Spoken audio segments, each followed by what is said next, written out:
a todos y gracias por acompañarnos en esta conversación que va al corazón de uno de los mayores desafíos y oportunidades que tenemos por delante, hacer que el sector público y privado no solo colaboren, sino que lo hagan con impacto, visión de futuro y resultados medibles.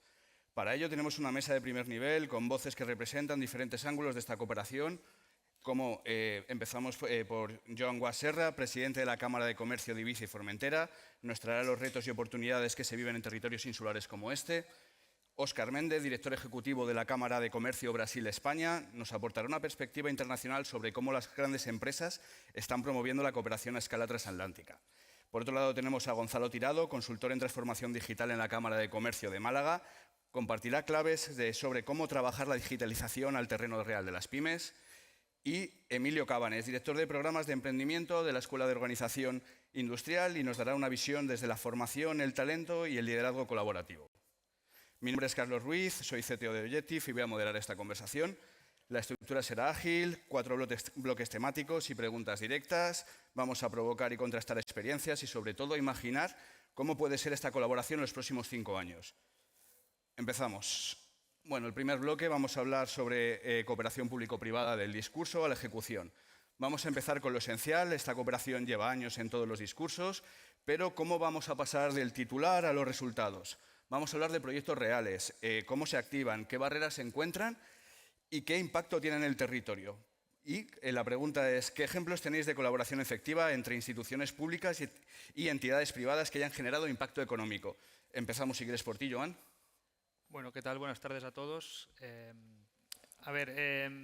Yo creo que hay una parte de tu pregunta que era la previa, que era del discurso, como has dicho, del discurso a la ejecución, ¿verdad? Exacto. Vale, pues efectivamente, el mayor reto es salir del discurso, traduzcámoslo, salir de la voluntad política, ¿no?, que sería la parte pública, vale, pero vamos a hacerlo, ¿de acuerdo? Y efectivamente que hay una serie de retos. Está el reto en ambos lados, tanto en la parte pública como en la parte privada.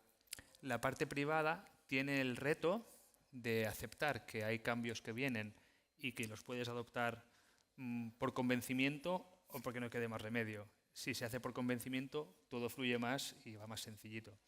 Y en cuanto a la parte pública, pues siempre se ha dicho, y además es un hecho y no es una crítica y es real, que la agilidad o la demanda de agilidad que necesitan las empresas del sector público a veces cuesta que ese engranaje gire a la velocidad que el mercado o que las empresas necesitan. ¿Qué hace la Cámara de Comercio, al menos la de Ibiza y Formentera, o qué pretende hacer? Lo que pretende hacer es acelerar este engranaje, es decir, hacer de puente entre las necesidades de las empresas y las regulaciones o disposiciones o ayudas o subvenciones que pueda otorgar en este caso el ente público. ¿Y algún ejemplo que nos puedas dar? Bueno, estamos igual que el resto de cámaras con todo el tema de planes de acelerar pyme, planes de digitalización, sobre todo, no tanto incluso la parte técnica, lo digo porque estoy rodeado de técnicos, pero incluso la parte más jurídica de saber si tengo derecho o no a subvención, resúmenes de usted puede tener derecho a estas subvenciones, se ayuda a pedirlas, ¿no? Toda la parte legal o el papeleo de entender qué puedo hacer, qué no puedo hacer, a qué tengo derecho, a qué no, ¿de acuerdo? Y ejemplos reales son, pues, lo siguiente. Hemos hecho ahora, por ejemplo, seminarios sobre la facturación electrónica. Entra en vigor para empresas de un cierto tamaño a partir de este mes de julio y a partir de 2026 para cualquiera, incluso para el señor tendero que le hace un ticket a la señora que va a comprar, ¿de acuerdo? Entonces, ha sido una jornada, en este caso, dirigida a empresarios, sí, pero también a gestores y asesores que al final van a ser a su vez el motor de transmisión a sus clientes, que a su vez son las empresas. Por tanto, lo que pretendemos hacer es generar ramas de distribución tanto del conocimiento y de la agilidad, tanto aguas abajo, es decir, hacia los empresarios, como hacia arriba, de recibir las demandas y trasladarlas en ese caso a los gobernantes, que son los que tienen los recursos y la mano para legislar y regular. Y en vuestro caso, Óscar, desde la Cámara de Comercio, bueno, pues nosotros, Brasil-España. Sí, nosotros al ser una cámara bilateral tenemos los dos baremos, ¿no? Por un lado tenemos las empresas españolas que quieren internacionalizarse hacia Brasil y las empresas brasileñas que les tenemos que ayudar a integrarse en nuestro tejido empresarial. ¿Qué es lo que tenemos que hacer? Igual que lo que ha comentado mi compañero, hacemos todo ese tipo de estructuras y de ayudas a decirles como, claro, el desconocimiento es mayor, porque más o menos en España uno va conociendo, aunque desconoce mucha idiosincrasia, pero ahí la desconoces de todo. Brasil es el quinto país más grande del mundo, 230 millones de habitantes, con muchísimas oportunidades, pero también son estados federales. ¿Qué quiere decir? Que cada estado tiene su idiosincrasia, con lo cual se aumenta. Entonces hay que ayudarles sí o sí, o sea, necesitan mucha ayuda a la hora de ir. Y lo mismo les ocurre a ellos al entrar aquí en España. O sea, que la colaboración pública o privada es necesaria en nuestro caso, sin ella no pueden hacer nada. Y desde Málaga, Gonzalo. Pues nada, bueno, buenas tardes a todos también y gracias por poder estar aquí. Pues desde la Cámara de Málaga nosotros creemos y apostamos firmemente en todo lo que tiene que ver con la colaboración y cooperación público-privada, porque sabemos, y como ya han comentado tanto Óscar como Joan, pues desde las cámaras también es algo que es nuestra llave, ¿no? Pues para poder fomentar y apostar por servicios que tenemos, temas de fondos como pueden ser fondos Next Generation EU, fondos FEDER con programas, ¿no? Que suelen ser gratuitos para autónomos y pymes porque están subvencionados, ¿no? Pero también uno de los aspectos que también tratamos junto con tanto Fundación Cámara Incide como el Ayuntamiento de Málaga, Junta de Andalucía y tal, es la creación y puesta en marcha de viveros de empresas, espacios de coworking, lo que son hubs digital. Es decir, tenemos viveros de empresas tanto en Marbella, San Pedro de Alcántara, quien conozca un poco lo que es Málaga provincia, y luego también lo que son espacios de coworking, que son espacios que gracias a esta colaboración pues se pueden llevar a cabo y son para todo aquel emprendedor y autónomo que lo desee vaya a utilizar. Muchas gracias. Y Emilio, en vuestro caso desde la escuela, desde la OI. Bueno, pues muchas gracias. En primer lugar, gracias por la invitación a participar en este interesantísimo Ibiza Technological Forum. Gracias a los asistentes por la fidelidad de presentarse después de la gran comida.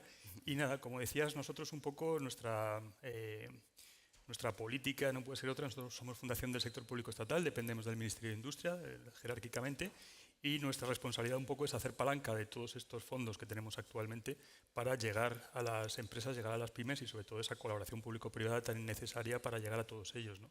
Nosotros manejamos ahora mismo dos tipos de fondos fundamentalmente, Fondo Social Europeo, Fondo Social Europeo Plus en la denominación de este nuevo programa operativo 23-29, y planes de recuperación, fondos Next Generation, donde bueno, pues hacemos distintas actuaciones, ¿no? Entonces, dentro de los planes de recuperación de estos fondos Next Generation, tenemos responsabilidad en el componente 13 de impulso a la PYME, donde hacemos muchísimas actividades de apoyo a todos los niveles, desde el crecimiento PYME hasta el apoyo a las startups, hasta la generación de retos, hasta el apoyo a los Digital Innovation Hubs, ¿no?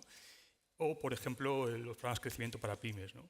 Y dentro del programa 19, que es el del Plan Nacional de Competencias Digitales, pues todo lo que es formación, capacitación para las pymes y para los emprendedores, ¿no? Por tanto, el despliegue es grande y ese despliegue no se puede hacer solo, lógicamente. Ese despliegue hay que hacerlo primero en el territorio, garantizando que las ayudas y un poco todas las medidas llegan a todo el territorio, y segundo, haciéndolo con copartícipes, con socios de todas clases para poder llegar a todos los rincones y a todas las pymes, emprendedores y autónomos. Genial, muchísimas gracias a todos por las respuestas y por concretar un poquito más. ¿Qué condiciones deben darse para que esta cooperación sea sostenida y no dependa solo de liderazgos puntuales? Joan, por ejemplo. Pues lo diría muy rápido y muy breve, que además sé que tenemos poco tiempo. Pues tendríamos que cambiar la mentalidad y cambiar la reactividad por la proactividad. Si es reactivo, eres puntual. Me llega una necesidad, me llega sobre todo un problema, lo resuelvo. Si fomentas la proactividad, me da igual que provenga de la parte pública o de la privada, ¿no? Es decir, si alguien empuja con una voluntad, ¿no? La proactividad, lo que he dicho antes, de mejor convencimiento que obligación, con proactividad, primero es más constructivo, en segundo lugar es más continuado y por tanto es más sostenible y no hay la sensación de urgencia. Puede ser más sostenible, más pausado y más pautado. Para hacerlo breve. Sí, muchas gracias. Y en vuestro caso, Óscar, desde la Cámara. Nosotros, o sea, al final nosotros dependemos también un poco, ya no tanto para con el caso de mis compañeros, para pymes, sino a nivel de empresas, porque las empresas que quieren ir a Brasil ya tienen otras necesidades que no las pymes que estamos acostumbrados aquí en España, tienen cierto tamaño, o las españolas que quieren ir allí ya tienen un cierto tamaño para dar el salto, ¿no? a Brasil. Entonces, las relaciones ya es no solamente a nivel comunidad y a nivel ayuntamiento, sino a nivel Estado. O sea, ahí tienen que ser que por suerte ahora mismo lo son, ¿no? Tienen que ser unas relaciones pues fuertes y al final que haya una seguridad jurídica en ambos países. O sea, en nuestro caso es doble en los dos sentidos, tanto las que quieren venir como las que quieren ir para allá. O sea, y esa relación se tiene que dar, porque si no, no seríamos un dato que me gusta siempre contar, que España es el segundo país inversor en Brasil después de Estados Unidos, muy por delante de Alemania, Alemania, Reino Unido, Francia, incluso por delante de China. O sea, y es un dato que es bastante desconocido. Sí, eso quiere decir que es un mercado muy interesante para los inversores españoles. Efectivamente. Bueno, pues por cerrar ya este bloque, quería pasar al siguiente bloque, que es la competitividad territorial y los modelos colaborativos. Cada territorio compite por el talento, inversión, innovación, pero ¿estamos colaborando en regiones o seguimos aislados en silos? Ibiza, Málaga, el eje España-Brasil, todos tienen realidades distintas, pero con desafíos similares. ¿Qué rol juega la colaboración público-privada en atraer talento, inversiones o retener empresas en entornos locales o regionales? Si queremos, empezamos por ti, Emilio. Muy bien, bueno, pues en nuestro caso yo creo que es fundamental, ¿no? Yo creo que has tocado dos temas que son muy importantes. Primero, la relación entre regiones, que es un tema que debemos de fomentar, acabar con los hilos y con los nichos, eso no tiene ningún sentido en el mundo global y digital de hoy, con lo cual ahí hay un esfuerzo importante y tenemos algún ejemplo que me gustaría comentaros. Y segundo es el tema de aprovechar un poco el entorno local y hacerse fuerte con aquella fortaleza que tenemos en los entornos, ¿no? Con lo cual también hay que, de alguna manera, fijar personas al territorio. Yo creo que tenemos también una responsabilidad con la España vaciada y con un poco llevar toda la actuación, no solo a los grandes nodos, a los grandes hubs, muy bien Málaga, que está haciendo muy bien, Madrid, Barcelona, otros sitios, pero hay que llevar la actividad y la actuación a todos los sitios y sobre todo garantizar que las pymes, las empresas y las industrias regionales y locales tengan capacidad para crecer, para seguir formándose independientemente del lugar donde estén, ¿no?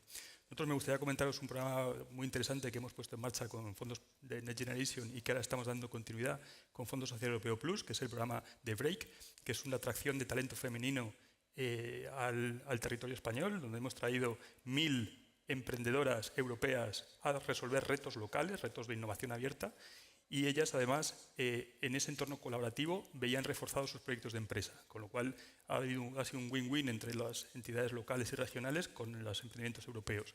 Eso lo estamos ahora llevando al territorio, lo estamos haciendo a la inversa. Estamos cogiendo mujeres emprendedoras e innovadoras en ámbitos españoles, en ámbitos rurales, y haciendo innovación abierta, haciendo solucionar los retos y yendo a Europa a hubs internacionales para seguir formándose, ¿no?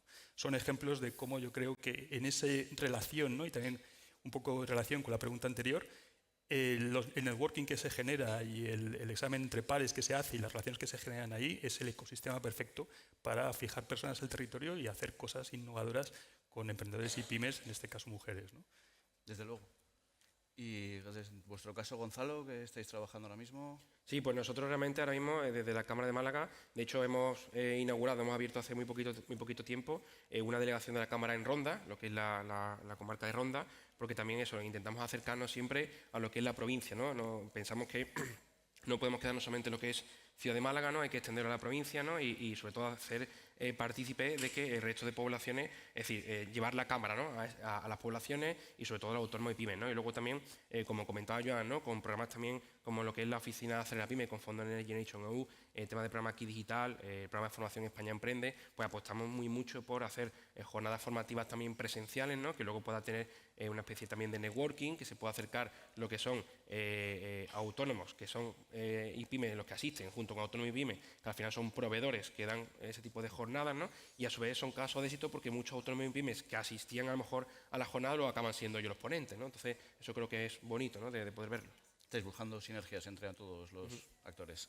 Y en vuestro caso, Pues, Óscar. mira, en nuestro caso también es interesante y la colaboración que hacemos con otras cámaras y con otras asociaciones, aparte de que nosotros tenemos delegación también en Aragón, en Canarias, en Andalucía y estamos abriendo en otros puntos de España, porque los grandes núcleos como Madrid y Barcelona se pueden dirigir a nosotros, pero si hay gente que está aquí en Ibiza o que está en Málaga y quiere salir a Brasil, lo tiene más difícil ir directamente a nosotros porque estamos en 2 o 3 puntos nada más. Entonces, con la colaboración que hacemos con otras cámaras y con otras asociaciones empresariales, es una manera también de poder ayudarles a estas empresas que de otra manera no sabrían cómo llegar a nosotros o nosotros no sabríamos cómo llegar a ellos para poder ayudarles.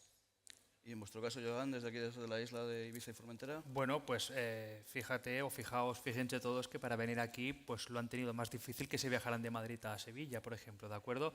Entonces, Ibiza es una isla, siempre lo será para lo bueno y para lo malo. Por tanto, el reto al que se enfrenta la Cámara de Ibiza y la de Formentera, que a su vez sería una triple insularidad, ¿no? Que de hecho Formentera tiene su propia delegación, lo que decíamos antes de Ronda también, por sus propias particularidades, es que tenemos realidades distintas, muy particulares, y aquí incluso todavía más, pero para legislaciones únicas. Sí. Y entonces, dinamizar esto es lo realmente complicado. Ibiza en particular, o Formentera, o sobre todo Formentera, pero también Ibiza, y esto, por ejemplo, yo personalmente lo expliqué en una comisión en el Senado en Madrid y la gente no se lo creía. Oiga, es Ibiza, no somos Baleares, es otra cosa, Mallorca es otra cosa. Tenemos un coste de insularidad mucho más disparado que Mallorca. Estamos más cerca de Canarias a nivel costes que de Mallorca. La gente no se lo creía. Se piensan, y lo es, que esto es el paraíso, pero cuidado, porque es muy difícil tener un sustrato de creación, de empleo, de talento, si apenas hay vivienda, si no hay servicios públicos de garantía, si no se cubre seguridad, sanidad, funcionarios del Estado, es que es un mínimo. Sí, sí. De hecho, y vuelvo otra vez al hilo de la ponencia de colaboración público-privada, en este caso tenemos pendiente hacer, pero lo vamos a hacer enseguida, la Cámara de Comercio va a encargar un estudio independiente, a su vez encargado o reclamado por el Consell de Ibiza, sobre el coste real de la insularidad en Ibiza. ¿Para qué? Para poder decir, es que este extra que hay que pagar a cualquier tipo de funcionario que quiera estar aquí es este. Pero no lo dice un partido político interesado porque entonces puede ser que este sea tendencioso. No, es un estudio imparcial y real. ¿Para qué? Para a partir de aquí, eso sí, nuestros representantes políticos tengan que luchar por lo que tengan que luchar. ¿Para qué? Pues al final, por el bien de todos los ciudadanos, no solo empresarios, ciudadanos también. Pero al final, las empresas también se ven beneficiadas. Totalmente. Y por ya bajarlo un poco más a tierra, ¿hay estrategias alineadas con otras regiones o seguimos operando de una manera totalmente aislada? En el caso de Óscar ya nos lo ha contado, pero en el caso de las cámaras más locales. Bueno, intentamos buscar realidades similares. Yo estaba explicando fuera de este foro, en privado, un tema que además es muy particular, ¿no? de cómo la Cámara de Ibiza y Formentera ha conseguido asegurar su financiación vía presupuestos generales de la comunidad autónoma, y esto no se nos ocurría a nosotros porque fuéramos muy listos. Simplemente preguntamos en Canarias cómo lo habían hecho. Realidad muy parecida, un precedente legal, por tanto, se puede perfectamente transponer a Baleares. Y ha sido, digamos, muy limpio en este sentido. Ya está. Entonces, intentas buscar tus particularidades. Hablamos por teléfono, y no por nada, sino porque es más parecido. Hablamos mucho por teléfono, mucho más con Menorca que con Mallorca. Pues porque tamaño de isla similar, tamaño de cámara similar, una doble insularidad, ¿no? Que es otra cosa. Pues al final uno intenta buscar sus semejantes. ¿Y en el caso de Málaga, Gonzalo? Sí, nosotros tenemos diferentes acciones. Por ejemplo, por un lado tenemos lo que es un hub, que es diferente al que contaba antes, se llama Hub Málaga Export, y estos son iniciativas también público-privadas, porque creemos en el modelo horizontal de trabajo, ¿no? Junto con el Ayuntamiento de Málaga, y es un hub que es una especie de club, por así decirlo, que es para potenciar que empresas malagueñas de la provincia puedan salir hacia el exterior a internacionalizarse, ¿no? Entonces creemos que eso es importante también, que comentábamos también un poco con Óscar y yo, ¿no? Con temas también un poco de cooperación fuera, ¿no?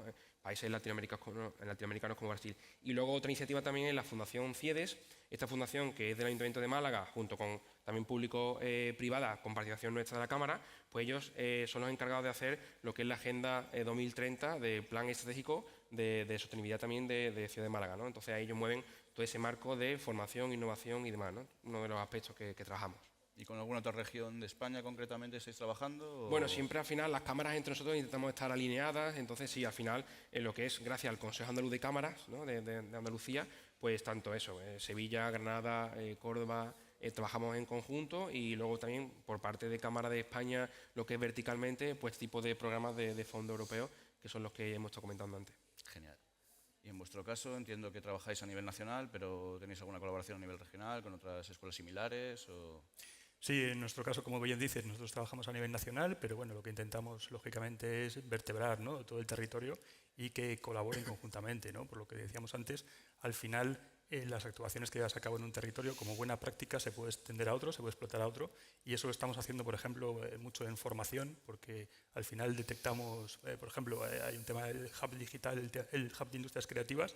Acabamos de hacer con ellos un centro de alto rendimiento empresarial en una localidad pequeñita de Cantabria, Valderredife, y bueno, eso es una buena práctica que vamos a extender a otras localidades, porque lógicamente las pymes que trabajan en el sector audiovisual cada vez más lo pueden hacer a través en remoto con los medios audiovisuales, y por lo tanto, si eso ha funcionado bien en un territorio, hay que ponerlo en contacto con otros territorios que tengan problemáticas similares para poder desarrollarlo.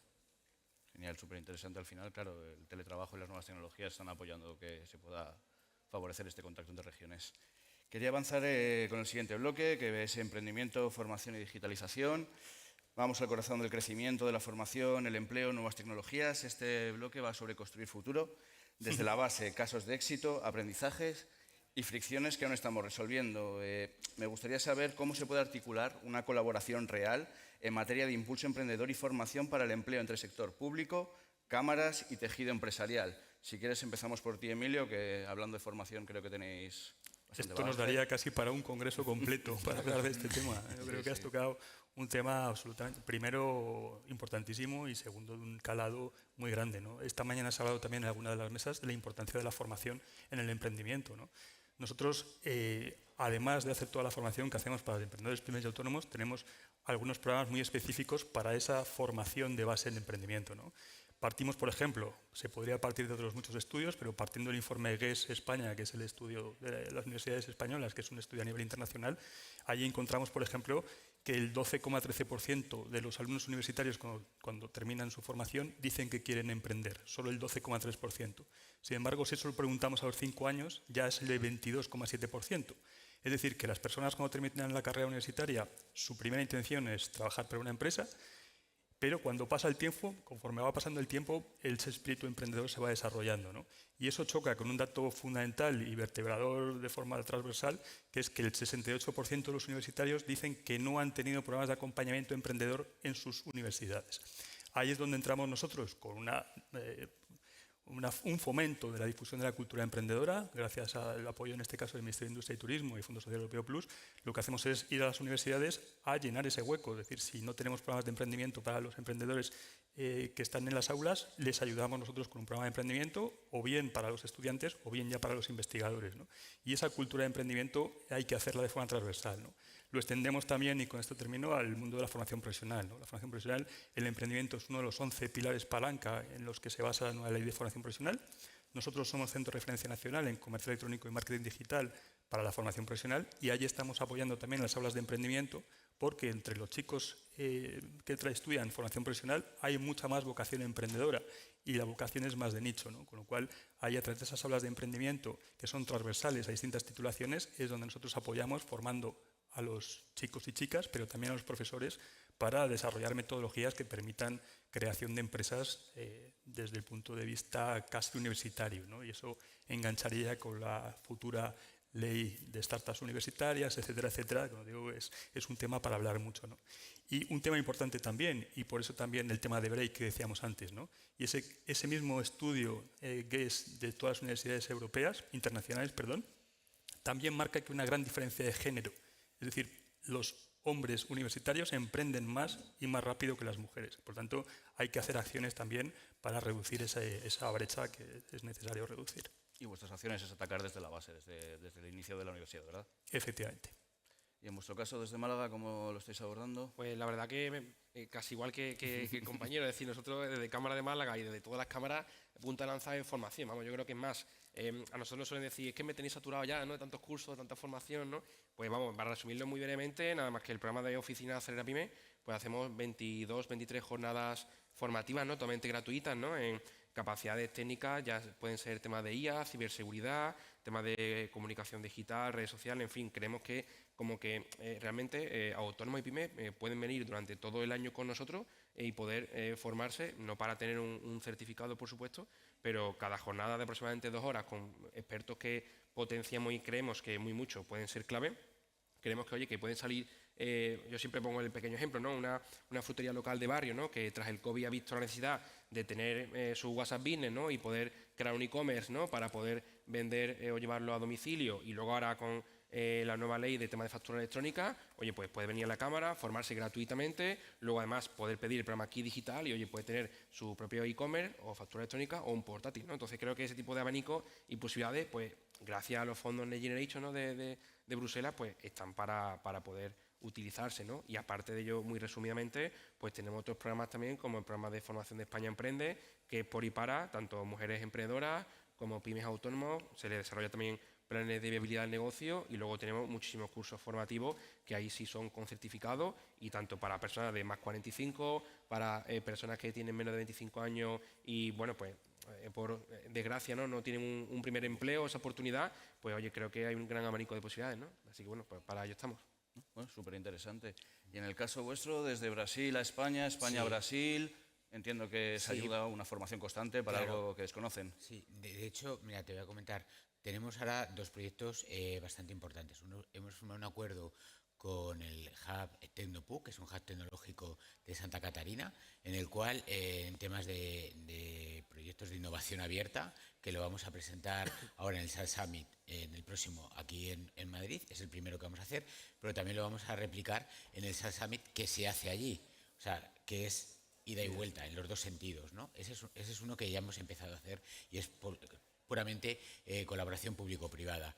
Y luego un dato que también parece que soy el de la mesa de los datos, España, que nos han pedido desde el gobierno de Brasil. España es un país que tiene 50 millones de habitantes y recibe más de 90 millones de visitantes, de turistas, ¿no? Como he dicho antes, Brasil tiene 230 millones de habitantes, o más de 230 millones de habitantes, 5º país más grande del mundo, y el año pasado recibió 6,5 millones de habitantes, de turistas. ¿Qué quiere decir con ello? Que nos están pidiendo colaboración para ayudar e incentivar el desarrollo turístico, en el cual nosotros somos líderes. Y aquí, bueno, pues Ibiza tiene un gran ejemplo. Vamos a decir, ¿no? En este sitio. ¿Y en vuestro caso, Joan? Bueno, en nuestro caso, el compañero de Málaga ha hecho un resumen estupendo de, sobre todo, la parte tecnológica, Acelera Pyme Next Generation, que al final son planes comunes, por tanto, lo que ha dicho él lo suscribo palabra por palabra.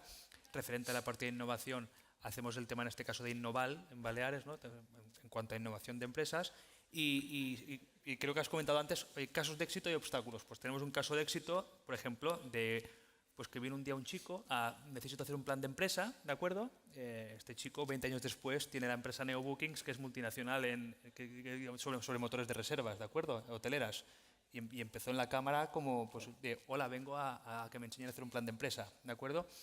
Referente a la mujer, tenemos también en este caso el instituto, el IBEDONA, es decir, planes de empresa o de emprendeduría, en este caso para mujeres, lo mismo para eliminar o intentar reducir la brecha que se comentaba.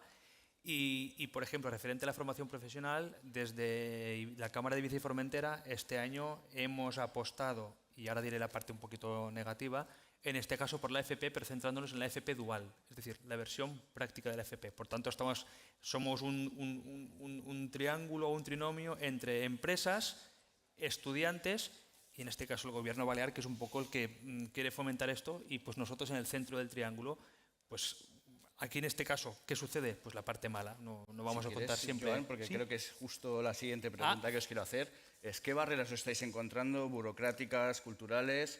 Pues justo perfecto, esto. pues sigo, ¿no? Es decir, donde hay una voluntad de los empresarios que dicen, oye, perfecto, porque si una cosa falta aquí son trabajadores y mano de obra cualificada, por tanto, porque las FPs duales de aquí estamos hablando de hostelería, mecánica de barcos, no hablamos de técnicos administrativos, o sea, muy específico para la realidad de Ibiza. Pero hay una maraña burocrática, incluso de líos respecto a qué tipo de contrato laboral se hace, seguridad social, cómo hay que dar de alta, ¿no? Que está generando pues un malestar malestar, además en todas las partes. El gobierno balear porque piensa que quizá no tenemos los suficientes estudiantes, los estudiantes diciendo que no me meto con esto porque a lo mejor no sé qué va a ser después, los empresarios diciendo me meto en un lío con la seguridad social. Entonces, este es el ejemplo de una voluntad de colaboración público-privada, ¿no? Que al final es digamos, la madre de la ponencia que tenemos aquí, pero la realidad del discurso a la ejecución, te vuelvo a coger eso que me ha encantado, pues esta ejecución está costando más. La voluntad está y se hará, pero está costando más. ¿Y cómo lo estáis solucionando? ¿Estáis encontrando alguna vía? O... Pues de momento pues lo estamos solucionando hablando mucho, informándonos mucho. ¿Tenemos una solución a corto plazo? No. Pero lo de siempre, como la proactividad o la voluntad es tenerla, pues si nos centramos más en las soluciones que en los problemas, seguro que encontraremos la vía. Muchísimas gracias, muy interesante. En vuestro caso, siendo Brasil, cultural, burocrática, creo que es posiblemente el más afectado de aquí de la mesa. Efectivamente, sí. Nosotros al final, como he comentado antes, Brasil son estados federales. Encima, la idiosincrasia que tienen ellos es mucho más compleja que la que puede tener no solamente España, sino el resto de Europa, que puede ser muy similar a la que tenemos aquí, ¿no? Con algunas diferencias.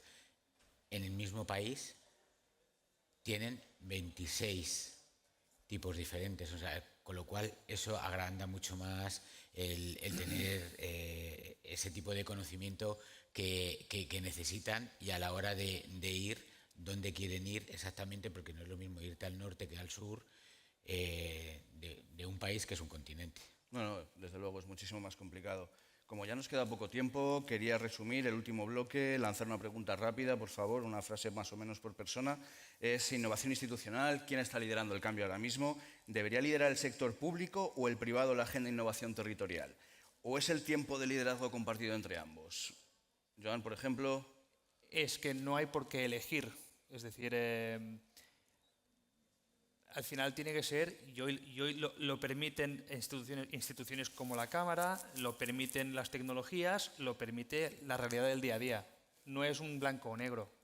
¿Compartes lo mismo, Emilio? Sí, yo creo que evidentemente, ¿no? Yo creo que estamos en un momento en el que las políticas hay que aterrizarlas, ¿no? Entonces no se puede diseñar en global sin pensar en local. Entonces es fundamental contar con todas las entidades locales, y ahí entra tanto lo público como lo privado, para entender bien el ecosistema de cada región y poder actuar ahí. Y en vuestro caso, Gonzalo. Igual, suscribo lo que comentan, es decir, yo creo que ahora mismo es clave la cooperación y la colaboración mutua, ¿no? Que sea siempre en el plano horizontal, que vaya de la mano, ¿no? Y que tanto fundaciones como instituciones, asociaciones y la parte privada, ¿no? También tema de capital, puedan ir de la mano, sobre todo eso, para impulsar ya sea startup, spin-off, ¿no? Y que ese crecimiento de emprendimiento, sobre todo, pues sea cada vez más notorio. Bueno, creo que estamos de acuerdo un poco, ¿no, Óscar, en todo? Totalmente, sí. Nada, solo quería agradecer a Ibiza Tech Forum, a estos fantásticos ponentes, a darnos la oportunidad de IoTIF a patrocinar esta mesa. Quería cerrarlo de una manera súper breve con una frase que es ¿cómo debería evolucionar esta colaboración a 2030? Empezamos por ti. Bueno, una frase. Sí, lo he dicho antes. Cambiemos la reactividad por la proactividad. Y me repito, pero es que no tengo mucho más que decir que fuera nuevo. Perfecto. Yo creo que es un buen momento ahora mismo también para el tema de la internalización. En el caso que me toca con Brasil, Mercosur, que se está tratando ahora mismo, la COP25 que se va a realizar. O sea que es un momento muy bueno. Yo creo que sinceramente la clave puede ser en que las cámaras nos centremos en ver la necesidad de pymes, autónomos, emprendedores y demás, y en ese ámbito volcarnos hacia poderles satisfacer con esos servicios y necesidades, ¿no?, que tienen. Emilio. Para nosotros yo creo que evidentemente, según todos los estudios, ¿no? Dentro de 5 años, como tú nos preguntas, 2/3 de los empleos serán completamente diferentes a lo que son hoy. Por lo tanto, necesitamos formar en esas capacidades, necesitamos formar nuevas competencias, porque desde luego el futuro del trabajo, el futuro del empleo, el futuro de la pyme es el futuro del aprendizaje y por lo tanto hay que invertir en formación. Pues muchísimas gracias. Hasta aquí esta mesa. Gracias a vosotros, Emilio, Gonzalo, Óscar, Joan. Ha sido un placer compartir este tiempo con vosotros. Gracias a toda la gente que nos ha estado escuchando. Así que nada, un placer y muchas gracias. Muchas gracias.